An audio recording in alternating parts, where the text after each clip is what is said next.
Hey guys, how's it going? Cheers, back again with episode number 30 of the AC Milan career mode here on Xbox One. We're into the end of the first week of the second season. We start today away at Parma, a side that definitely pose a bit of a threat if we're not on our game. But yesterday's episode was called Unstoppable, and we were hoping to maintain that sort of run of form in this one if we possibly can. As you can see, we currently sit second in the table, 3 teams there joint on 10 points, Milan, Napoli and Roma. And of course, Juventus, rather unsurprisingly, sit top of the league, having won all 4 of their opening games. But Kozuki Honda is going to get us off to an absolutely fantastic start. Takes the ball into feet, nice turn, and a gorgeous finesse shot all the way across the goalkeeper into the back of the net. And 5 minutes, 30 seconds in, we find ourselves 1-0 up. And it was an early goal that kind of set the tone for the rest of the game, but not necessarily all in our favour. As you can see, Parma on the attack this time. First shot from Jose Altidore is well blocked. Second shot is well saved. We get the ball clear, but we're not going to be able to clear our lines just as I may have liked. Benyat's pass is picked off by Parolo. Finds Jose Altidore again, who takes a quick shot and catches Guita off guard.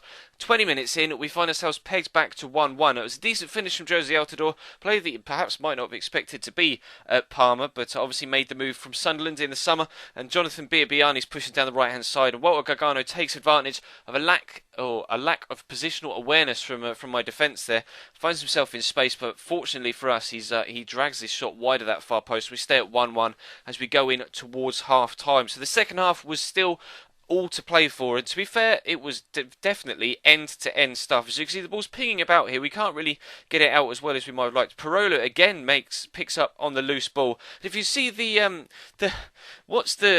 actually leave a little extra replay in here. If you see look at the little red triangle, we flicking player. What I want is Victor Ruiz in the middle. I changed players so many times, and it just didn't occur to me to use the right stick to flick across to the actual player. I just kept hitting LB. It wouldn't give me the player I wanted to be with. None of those players that he kept changing to had any chance of winning the ball. I wanted to close him down from in front of him with Victor Ruiz, and I tried to do that, and eventually it gave me Victor Ruiz, but it was too late. Parolo was all the way through and was able to score and put them 2-1 up. But Pedro catches him on the counter-attack. Balotelli slotted him through. It was a simple finish after he races away. He's got too much pace for the Parma back line, and it's 2-2. So we make a change just to try and solidify it in the middle, because we don't want to find ourselves going 3-2 down after working so hard to bring it back to 2-2. And Nocerino came on for Benyat to try and give us that solidification, and he actually almost gave us a 3-2 lead ourselves. They're drawing a good save out of the goalkeeper before Pedro unfortunately gets tackled down in that bottom corner, and Parma are able to clear. So we only take a point from this one,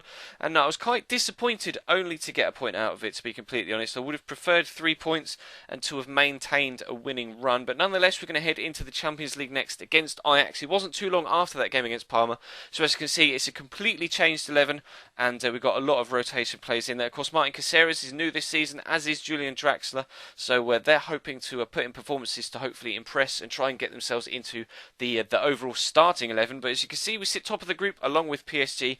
PSG beat Ajax by 1 goal, as you can see, and we of course beat Zenit St. Petersburg in the previous episode 3-0 to find ourselves sat top of the table after the first round of fixtures. But Lacazette gets played in by Nocerino here. Lovely run and a tidy little dink over the goalkeeper. We've got a lot of pressure on either shoulder, and again, after about 5 minutes, we find ourselves 1-0 up. Early goals left, right and centre so far this season, not just in this episode either. In yesterday's episode, there were early goals as well, so it seems to be a trait of the season so far. But as you can see, Martin Caceres is still in the box there, just recovering from an injury, and Ajax take advantage of that. There's no offside flag, of course, and Shona finds the man on the edge of the box. Sig Poulsen, I think it was, has the shot, but again, it's well saved by Asmir Begovic, and we find ourselves able to maintain our lead. But we weren't able to maintain our lead all the way until half-time. Sig Thorson, I think, is that player's name, and it was a tidy finish. Again, very similar to Jose Altidore's in the opening game. A quickly taken goal after shifting his feet and squaring off the defender. It was a very, very well taken finish into the far bottom corner, and we were pegged back to 1-1. So we pushed into the second half, trying to create some chances and get ourselves in front if we possibly could. But it was Ajax, again, taking advantage of some more lackadaisical defensive positioning. I'm not really too sure what's going on with that. It seems to be a running theme so far in not only this episode, but this season as a whole. I seem to be dragging my defenders out of position when I'm trying to create chances and maintain possession, and then when I give the ball away and teams counter on me, they're able to pick me apart and find those little gaps where players should be and aren't. So it's something I need to address for future episodes and future recordings when I start playing, because I can't let that become commonplace in my play, because that just won't lead to a successful season. But we find ourselves 2-1 down here, and Brian Cristante is going to draw a good save out the goalkeeper yet again. We had so many good opportunities in this one to get ourselves back level, as we did in the Parma game, to win it overall, but actually we didn't. Yesterday we were unstoppable, and today we most definitely are stoppable. I think I may have been a little bit mistaken and a little bit too early with an unstoppable claim in yesterday's episode, but as you can see, Caceres is actually going to be out for 3 weeks with a sprained knee, which is disappointing, but fortunately it's only a sprained knee and not any sort of ligament damage in the knee, so it's 3 weeks, not 3 months, which, considering the amount of fixtures that you have in short succession or in quick succession, at the top level of football, competing in lots of competitions, 3 weeks rather than 3 months is actually a blessing in disguise, so we'll take that. And of course, Victor Ruiz and Leonardo Bonucci are returned to this starting lineup for this game at home against Cagliari. Of course, trying to get ourselves a win again. We're dropping down the league table a little bit because of that draw against Parma, so if we can get ourselves a win here, that would be very, very good indeed. But as the clock reads 1, 2, 3, 4, there's another early goal, but this time it's against us, and it's Catania, not Cagliari. I do apologise, but Catania take the lead in the 13th minute. Then Pedro's going to cut inside here, and that goal basically just spurred on a red and black wave for the entirety of the rest of the game.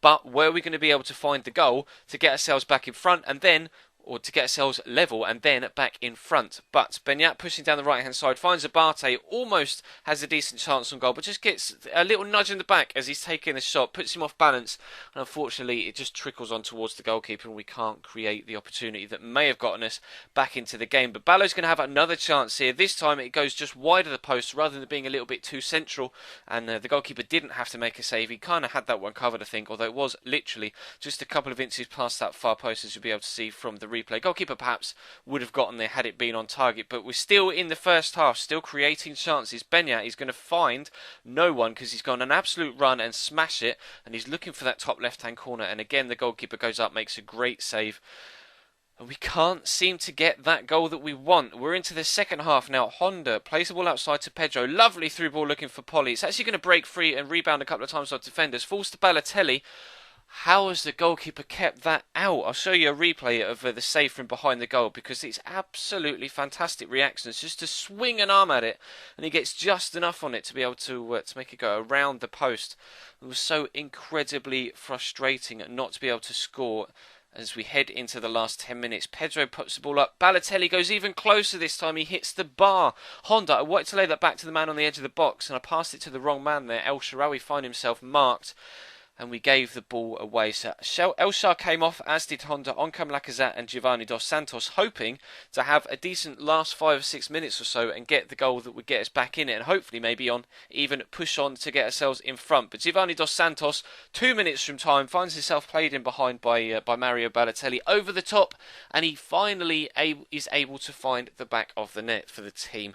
Now, he's only been had only been on the pitch 2 or 3 minutes. Clearly it was the change that we needed, that little bit of extra pace, a little bit of drive going forward. The keeper almost saved it as well, as you can see the angle from the save. He got an arm to it and it almost deflected it round the post, but fortunately we're able to at least save our undefeated run so far in Serie A, although of course we're not undefeated in all competitions now because we've lost to Ajax. We've also dropped from top of the league to 6th, and we're actually 6 points off the pace already, which is quite disappointing. And Juventus, of course, as you might expect, have won 6 from 6, scoring 20, conceding 2, so they're definitely stating their intentions right from the off, having lost to us in the Coppa, or the Super Coppa rather, not the Coppa Nazionale. They lost to us in the Super Coppa at the beginning of the season, and they're bouncing back from that defeat by just absolutely destroying everyone they're coming up against so far. So we've got it all to do next week, but this is going to be the last AC Milan career mode until next Monday, of course. So feel free to leave the video a like if you did enjoy, guys. That'd be absolutely superb. Stuff's kind of dropped off as the past couple of days, but that's to be expected with team of the season, etc. So please do show some support for the video if you did enjoy it. Of course, there will be a World Cup Stickerbook episode later on tonight, so feel free to check your sub boxes for that and subscribe if you haven't so that you don't miss out on it. And of course, there'll be my player over the weekend. 12 o'clock uploads on Saturday and Sunday as well. And there was a My Player last night if you missed it as well. And of course, feel free to set the channel page basically for anything you may have missed over the past few days. But that's all for today, guys. Thank you very much for watching. I'll see you for a World Cup sticker book collection tonight. And other than that, I'm out.